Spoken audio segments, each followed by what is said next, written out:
Zm-M300 black gaming mouse. This one is the 7-button edition. 2500 DPI mouse. It's got 4 settings on it. It goes from as low as 625 all the way up to 2500.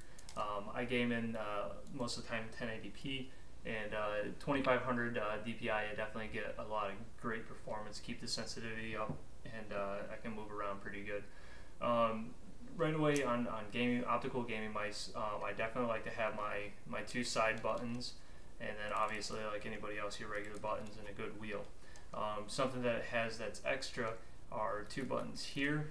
The one is for the DPI, the other is this auto fire button. And I gotta say, when it comes to the auto fire button, at first I was like, well, what the heck is an auto fire button? So I played around with it a couple of times on some Counter-Strike, and I wasn't really a big fan of the auto fire, but maybe it's just me and my capabilities are pretty limited, I guess. But when it comes to its performance going around for FPS games, it is definitely great for the quality for the motion and keeping it going. Clicks fast. It's not too overly loud.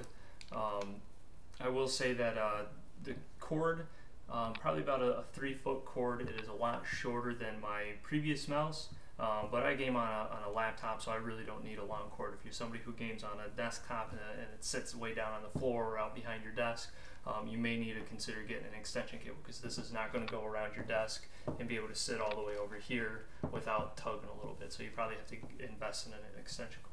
Another thing I didn't really like was, looks like this is just a cheaply connected end piece to it, which definitely catches sometimes on the end of my table depending where I put my computer, so that kind of makes it a hassle too.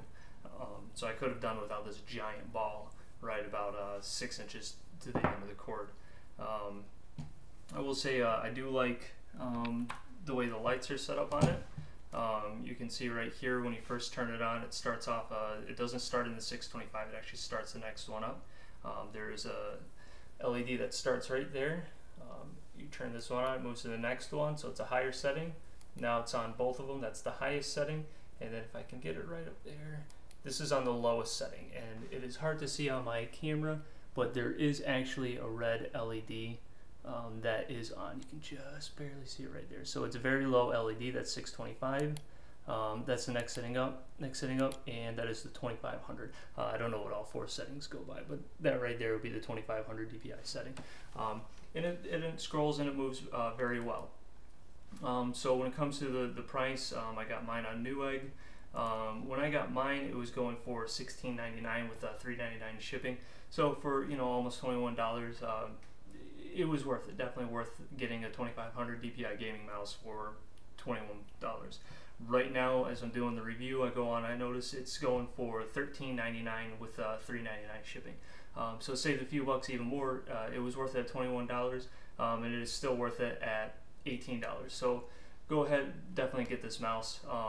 Now I've only been using it for about a week now, so hopefully it lasts longer than my previous mouse, which again, I got a previous mouse, different manufacturer, and it lasted me about 6 months, and then it's totally shot and I had to get a new one. But this one so far feels pretty good. I got long fingers, and it's definitely got good quality to it. So we'll see how long it lasts me. If it doesn't last me very long, you know I'll be back on Newegg to let you know that it didn't. Thank you.